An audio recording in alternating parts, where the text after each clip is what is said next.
यह सच्ची घटना उत्तर प्रदेश के वृंदावन शहर की है। वृंदावन शहर में रणवीर नाम का एक लड़का रहता था, जो कि अपने माता पिता का इकलौता बेटा था। रणबीर के पिता के पास 100 बीघा जमीन थी, जहां पर खेती बाड़ी करके रणबीर बहुत अच्छा खासा पैसा कमा रहा था। उत्तर प्रदेश का एक दूसरा शहर है जिसको अलीगढ़ के नाम से जाना जाता है। अलीगढ़ शहर में प्रियंका नाम की एक लड़की रहती थी। प्रियंका जो थी वो अपने माता पिता की इकलौती बेटी थी और प्रियंका के पिता जो थे वो सरकारी टीचर थे। प्रियंका जो थी वो पढ़ने लिखने में बहुत ज़्यादा होशियार थी, और जितनी ज़्यादा वो पढ़ने लिखने में होशियार थी उतनी ही ज़्यादा वह देखने में खूबसूरत थी। प्रियंका बहुत ही सभ्य और सज्जन लड़की थी। प्रियंका अपने घर परिवार से ही ज़्यादा मतलब रखती थी। उसे दोस्तों से, सहेलियों से, उसे फालतू के लोगों से बिल्कुल भी कोई मतलब नहीं था। एक दिन प्रियंका के घर पर प्रियंका के मामा आते हैं और वो प्रियंका के लिए एक रिश्ता लेकर के आते हैं।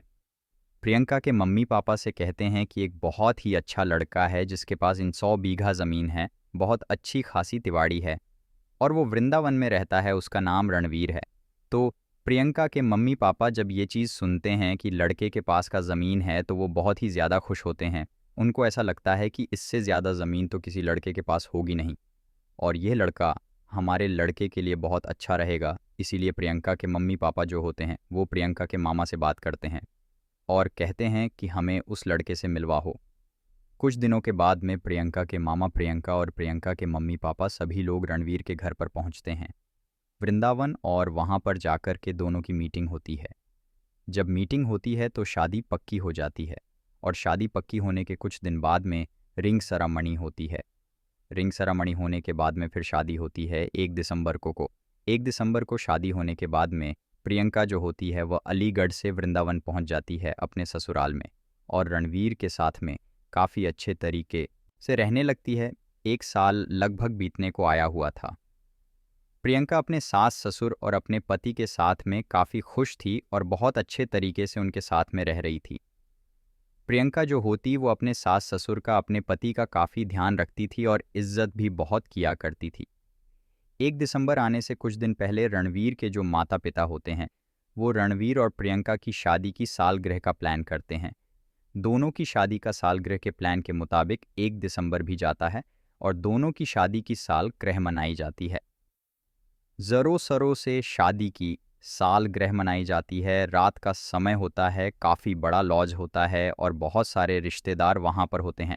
तभी अचानक से वहाँ पर एक लड़की की एंट्री होती है जो कि आईपीएस की वर्दी में होती हैं, और उनके साथ में कुछ गनर होते हैं। उनको देखने के बाद में सभी रिश्तेदार जो होते हैं वो दंग रह जाते हैं, हैरान रह जाते हैं और सोचने लगते हैं कि पुलिस वाले कैसे यहाँ पर आ गए, क्या बात हो गई।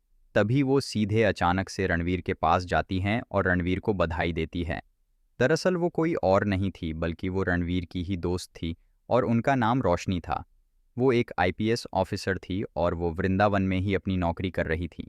रणवीर ने उनको बुलाया था, इसीलिए वो रणवीर की प्रोग्राम में गई थी। अब रोशनी मैम के सुत को देख करके प्रियंका बहुत ज़्यादा प्रभावित होती है और रोशनी मैम से बात करने लगती है।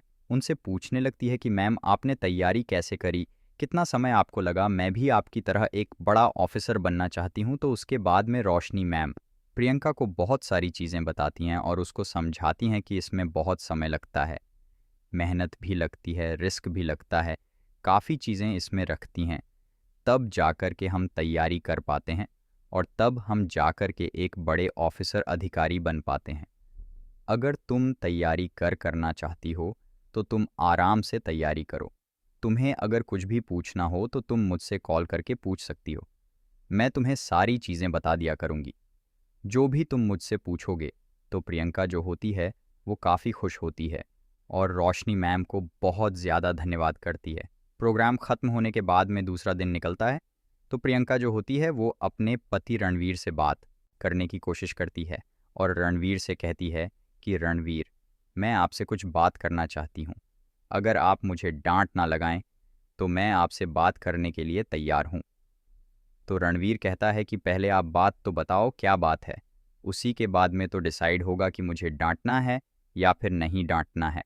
रणवीर इस तरीके से हंस करके बोलता है तो प्रियंका होती है, वो कहती है कि कल आपकी जो सहेली आई हुई थी, जो आपकी दोस्त आई हुई थी रोशनी मैम, मैं उनसे बहुत ज़्यादा प्रभावित हुई हूँ। और मैं चाहती हूँ कि मैं भी उनकी तरह तैयारी करके एक बड़ी अधिकारी बनूँ ताकि हमारा घर थोड़ा सा और पावर में आ सके। रणवीर प्रियंका की ये बात सुनकर के काफ़ी ज़्यादा प्रभावित होता है और वो अपने मन में सोचने लगता है कि अगर हमारे घर में कोई अधिकारी बन जाएगा तो इस चीज़ से हमें फ़ायदा ही होगा, नुकसान तो कोई होना नहीं है। रणवीर जो होता है बड़े ही रौब में आकर के कहता है प्रियंका से कि बिल्कुल, तुम्हें चिंता करने की ज़रूरत नहीं है। तुम्हें पैसे, किताब, कॉपी जो भी चाहिए वो मैं तुम्हें ला करके दूंगा। लेकिन एक मेरी शर्त रहेगी। वो शर्त ये है कि तुम्हें घर का भी ध्यान रखना है। ऐसा नहीं कि तुम पढ़ाई के पीछे पड़ जाओ और तुम घर पर ध्यान ही ना दो, क्योंकि हमारे घर में कोई नहीं है। हमारे माता पिता हैं और हम हैं, और अगर हम ही ध्यान नहीं देंगे घर पर तो घर का क्या होगा। तो प्रियंका रणवीर को आश्वासन देती है और कहती है कि आप बिल्कुल चिंता मत करो, मैं सबसे पहले घर का काम करूंगी, उसके बाद मैं अपनी पढ़ाई किया करूंगी। मुझे जितना समय मिलेगा, चाहे 1 घंटे 2 घंटे, मैं उतने ही समय में अपनी पढ़ाई कर लिया करूंगी, लेकिन मेरे लिए घर सबसे पहले रहेगा। आप लोग मुझे सबसे पहले हो। उसके बाद में रणवीर जो होता है तैयार हो जाता है। फिर प्रियन एन जो होती है वो रणवीर से कहती है कि इसके लिए मुझे यूपीएसएससी की तैयारी करनी पड़ेगी, और यूपीएसएससी की तैयारी करने के लिए मुझे यूपीएसएससी का यू भी नहीं आता। मुझे बिल्कुल भी नहीं पता है कि यूपीएसएससी की तैयारी कैसे करनी है, क्या स्ट्रेटजी रखनी है और कितना उसमें समय देना होगा। इसके लिए मुझे कोचिंग करनी पड़ेगी। तो रणवीर प्रियंका से कहता है कि कोई बात नहीं है, अगर तुम्हें कोचिंग करनी है तो यहाँ आसपास के एरिया में जो भी कोचिंग मिलती है मैं तुम्हारी वहाँ पर कोचिंग लगवा दूंगा और तुम अपनी कोचिंग कर लेना। उसके बाद में रणवीर जो होता है वो कोचिंग में जाकर के बात करता है। पास में एक कोचिंग होती है, वहाँ जाकर के बात करके आता है और वहाँ से प्रिय की कोचिंग लगवा देता है। प्रियंका की कोचिंग लग जाती है और प्रियंका को 6 घंटे कोचिंग में देने पड़ते हैं। प्रियंका दोपहर के समय पर कोचिंग जाती है और उसका डेली का रूटीन यही हो जाता है कि सुबह घर में काम करती है, दोपहर के समय पर कोचिंग जाती है और शाम को कोचिंग से आकर के फिर घर का काम करती है। फिर रात को थोड़ा बहुत समय मिलता है तो पढ़ाई कर लेती है। अब प्रियंका इस तरीके से अपनी पढ़ाई कर रही थी और बहुत अच्छे तरीके से प्रियंका की जो पढ़ाई थी वो चल रही थी। धीरे धीरे करके 1 साल बीत जाता है और प्रियंका का बेसिक जो होता है वो पूरा कंप्लीट हो जाता है। उसके बाद में प्रियंका को एडवांस पढ़ना होता है। एडवांस के लिए प्रियंका 6 महीने और लगाती है। अब एडवांस पढ़ने के लिए प्रियंका को और भी ज़्यादा समय देना पड़ता है। एडवांस पढ़ने के लिए प्रियंका को 6 घंटे तो बाहर कोचिंग में देने ही पड़ते हैं। साथ ही साथ में प्रियंका को घर पर आकर के कुछ नोट्स भी तैयार करने पड़ते हैं और कुछ एक्स्ट्रा सब्जेक्ट भी उसको पढ़ने पड़ते हैं, जिसकी वजह से प्रियंका को 6 महीने तक बहुत कड़ी मेहनत करनी पड़ती है और वो घर पर बिल्कुल भी ध्यान नहीं दे पाती। इसकी वजह से सारा का सारा जो घर का काम होता है वो प्रियंका की सास को ही करना पड़ता है और प्रियंका के ससुर जो होते हैं वो ये सारी चीज़ें देख रहे होते हैं। एक दिन प्रियंका के साथ ससुर जो होते हैं वो रणवीर से बात करते हैं और कहते हैं कि बेटा, लगभग 1.5 साल बीतने को आया है और 1.5 साल से हम देख रहे हैं कि प्रियंका सिर्फ और सिर्फ पढ़ाई ही कर रही है। अभी तक इसने कोई भी पेपर नहीं दिया है। तो रणवीर जो होता है वो कहता है कि मम्मी पापा, कुछ समय की बात और है, मात्र 1 महीना बचा हुआ है। 1 महीने के बाद में इसका सिलेबस भी कंप्लीट हो जाएगा और फिर इसको बाहर जाने की ज़रूरत नहीं है। फिर ये घर पर ही रहेगी, घर पर रह कर के पढ़ाई भी करेगी और घर के सारे काम भी करेगी। उसके बाद में रणवीर जो होता है वो अपनी पत्नी से बात करता है, कहता है कि अभी कितना समय और लगेगा। तो प्रियंका कहती है कि सिर्फ 1 महीना और बचा है, उसके बाद में फिर मैं घर पर ही रहूँगी, फिर मुझे कहीं पर भी भासदान की ज़रूरत नहीं है, फिर मैं घर पर ही रह करके पढ़ाई किया करूँगी। 1 महीना बीत जाता है और 1.5 साल बीतने के बाद में प्रियंका का पूरा कोर्स कंप्लीट हो चुका था। अब प्रियंका घर पर ही रहती है और घर पर रह करके अपनी तैयारी भी करती है और घर पर भी थोड़ा बहुत ध्यान देने लगती है। लेकिन उसकी तैयारी में अब थोड़ा सा ज़्यादा समय लगता है, क्योंकि उसका जो पेपर था वो नज़दीक था। 2 महीने बाद उसका पेपर होना था। 2 महीने बाद प्रियंका अपना प्री पेपर दे करके आती है और जब प्री पेपर का रिजल्ट आता है तो प्रियंका बहुत ज़्यादा निराश हो जाती है, क्योंकि प्री पेपर में प्रियंका फ़ेल हो चुकी थी और काफ़ी नंबर से फ़ेल हुई थी।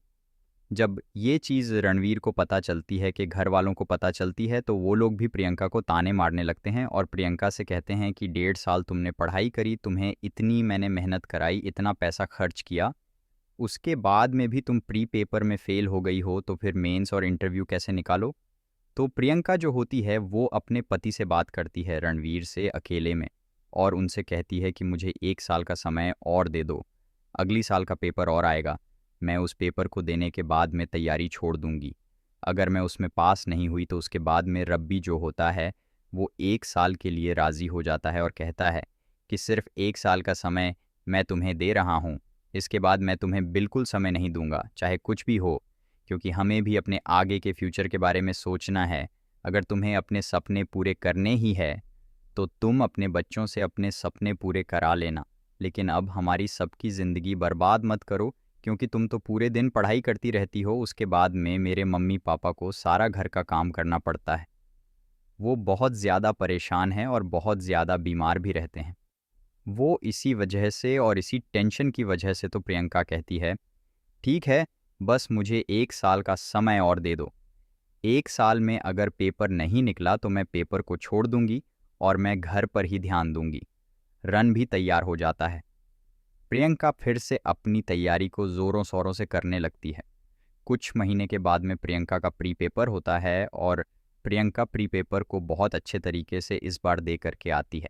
जो भी उसने पिछली बार गलतियां करी थीं, उन सभी गलतियों को सुधार करके प्री पेपर दे करके आती है। अब प्रियंका का प्री पेपर जो था वो निकल चुका था और प्रियंका के घर वालों को जब ये चीज़ पता चलती है कि प्रियंका ने प्री पेपर पास कर लिया तो वो काफ़ी खुश होते हैं। उसके बाद में प्रियंका अपने मेंस की तैयारी करती है और 1.5 महीने बाद में उसका मेंस पेपर लगा होता है। 1.5 महीने के बाद प्रियंका का मेंस पेपर होता है। जब मेंस पेपर प्रियंका देने जाती है तो प्रियंका मेंस पेपर बहुत अच्छे तरीके से लिखती है, लेकिन कुछ कमियां उसकी वहां पर रह जाती हैं। जब मेंस का रिजल्ट आता है तो पता चलता है कि प्रियंका जो है वो मेंस में रह गई है। अब जब घर वालों को ये चीज़ पता चलती है तो रवि जो होता है वो हाथ जोड़ लेता है और कहता है कि अब बस, अब मैं तुम्हें तैयारी नहीं करने दूंगा, चाहे तुम कुछ भी मुझसे बोलो। इस चीज़ को सुन कर के प्रियंका काफ़ी गुस्सा होती है।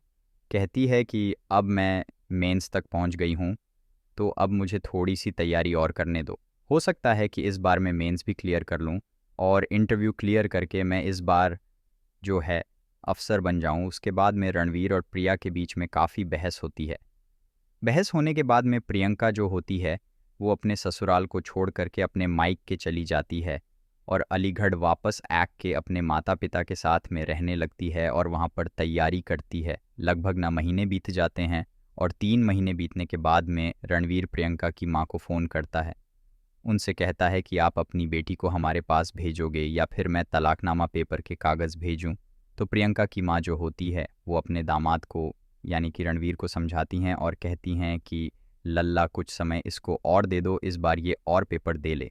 अगर इस बार ये पास नहीं होती है तो हम आपसे कह रहे हैं कि हम इसकी पढ़ाई को छुड़वा देंगे और ये पूरा का पूरा समय घर पर ही देगी।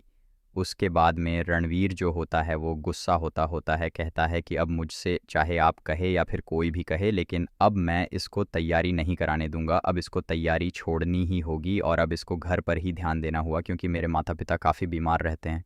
ये पूरे दिन पढ़ाई करती रहती है और मेरे माता पिता पूरे दिन घर का काम करते रहते हैं और मैं खेतीबाड़ी में रहता हूँ, इस वजह से घर पर कोई ध्यान नहीं दे पाता है और इसीलिए मैंने शादी की है ताकि घर पर कोई ध्यान दे सके। लेकिन ये तो पढ़ाई में लग गई, अपना सपना पूरा करना चाहती है। उसके बाद में प्रियंका जो होती है वो बात करती है रणवीर से और जब बात करती है तो रणवीर काफ़ी गुस्सा होता है और दोनों के बीच में फिर दोबारा से काफ़ी ज़्यादा बहस हो जाती है। होने के बाद में रणवीर जो होता है वो कहता है कि तुम्हें आना है या फिर नहीं आना है। तो प्रियंका भी गुस्से में कहती है कि मुझे नहीं आना, तुम्हें जो करना है वो कर लो। और उसके बाद में रणवीर काफ़ी गुस्सा होता है और गुस्से में वो तलाकनामा पेपर को मंगाता है, उस पर साइन करता है और प्रियंका के घर पर भेज देता है। उसके बाद जब प्रियंका देखती है तो प्रियंका भी गुस्से में साइन कर देती है और साइन करने के बाद में वापस रणवीर को भेज देती है। अब रणवीर जब ये चीज़ देखता है कि प्रियंका ने अपने सपने के लिए मुझे छोड़ दिया तो उसको बहुत ज़्यादा गुस्सा आता है और वो उन पेपर्स को जमा कर देता है।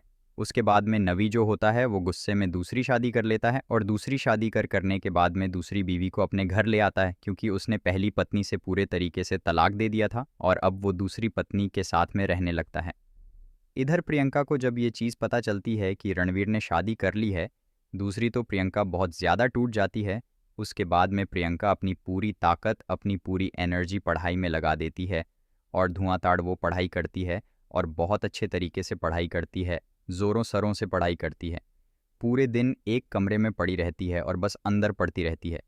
उसके मम्मी पापा बाहर से उसकी देखभाल करते रहते हैं, उसको खाना पना सब कुछ भेजते रहते हैं समय समय पर, क्योंकि वही वाली बात हो जाती है कि ठुकरा के मेरा प्यार मेरा इंतकाम देखोगी, वही चीज़ हो गई थी।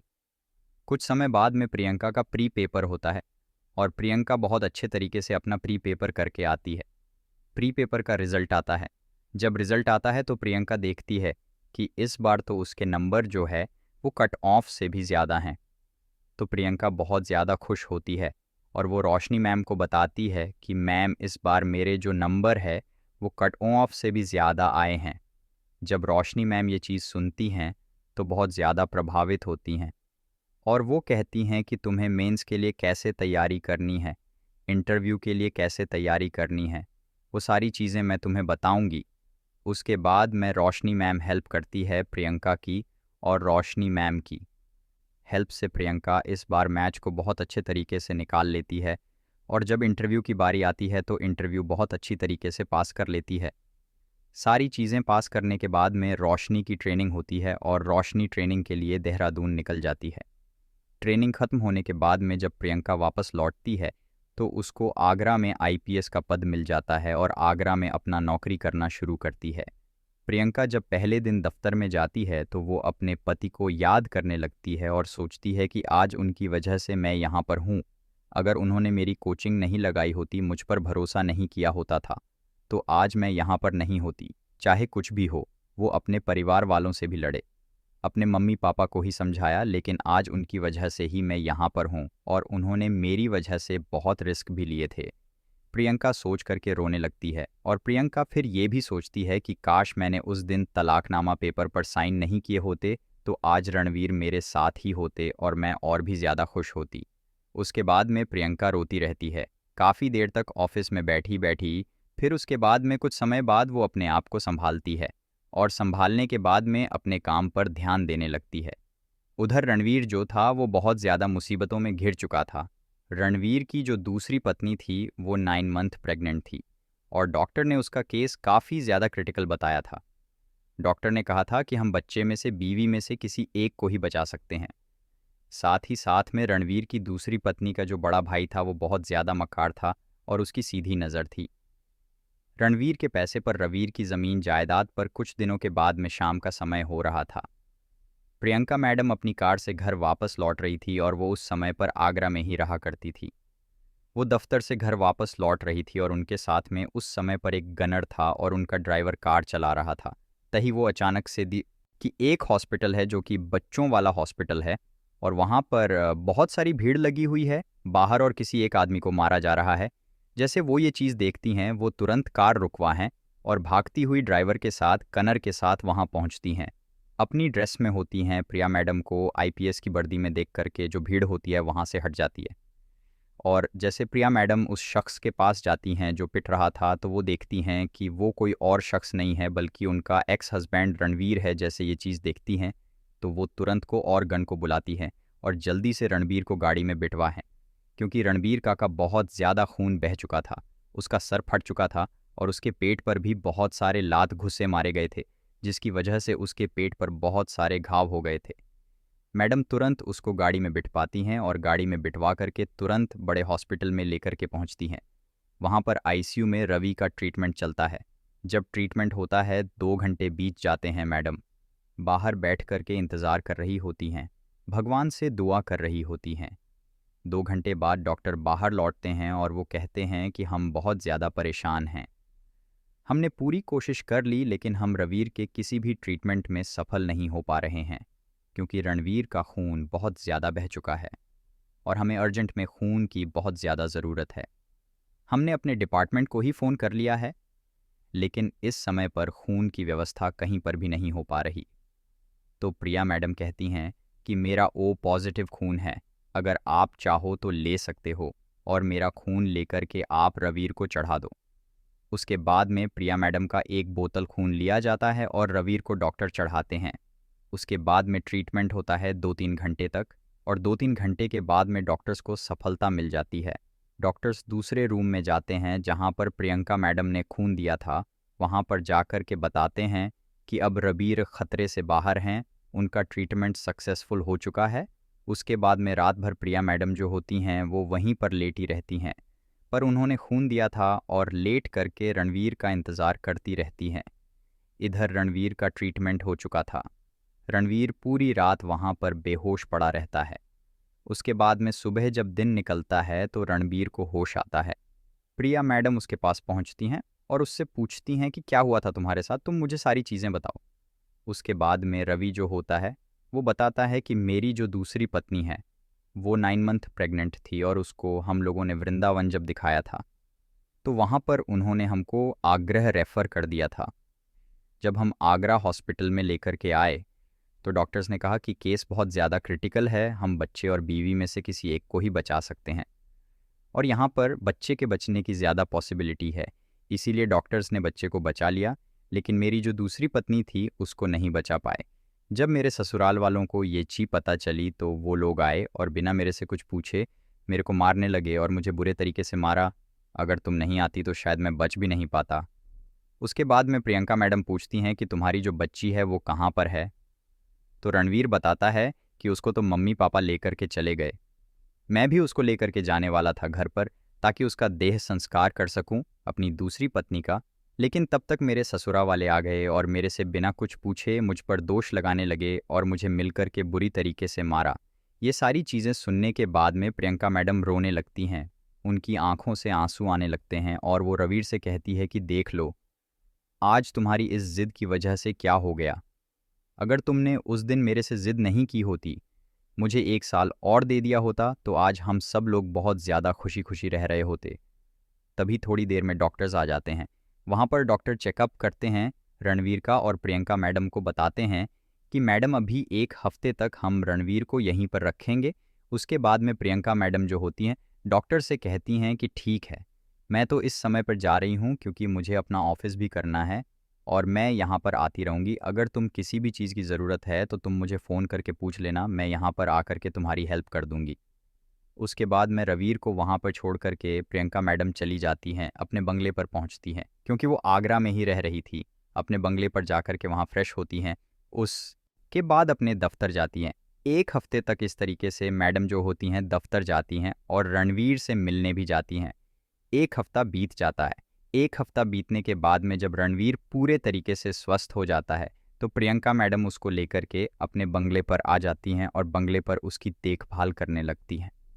तभी कुछ दिनों के बाद में रणवीर के मम्मी पापा का फ़ोन आता है रणवीर के पास और वो बताते हैं कि बेटा तुम्हारे दूसरे ससुराल वाले हैं, उन्होंने तुम्हारे ऊपर और हमारे ऊपर मर्डर का केस लगा दिया है और उन्होंने तुम्हारे ऊपर दहेज प्रथा भी लगा दी है, जिसकी वजह से हमें तुम्हें बहुत ज़्यादा जुर्माना उनको देना पड़ेगा।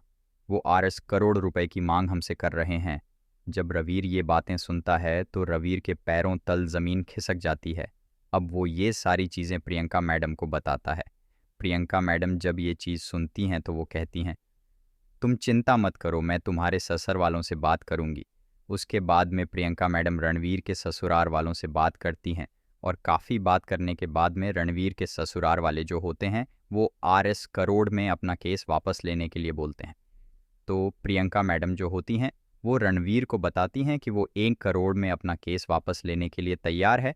उसके बाद में रणवीर अपने गांव जाता है और गांव में जो उसकी ज़मीन होती है उसको बेचने की कोशिश करता है, लेकिन उसको रेट बहुत ज़्यादा कम मिलते हैं।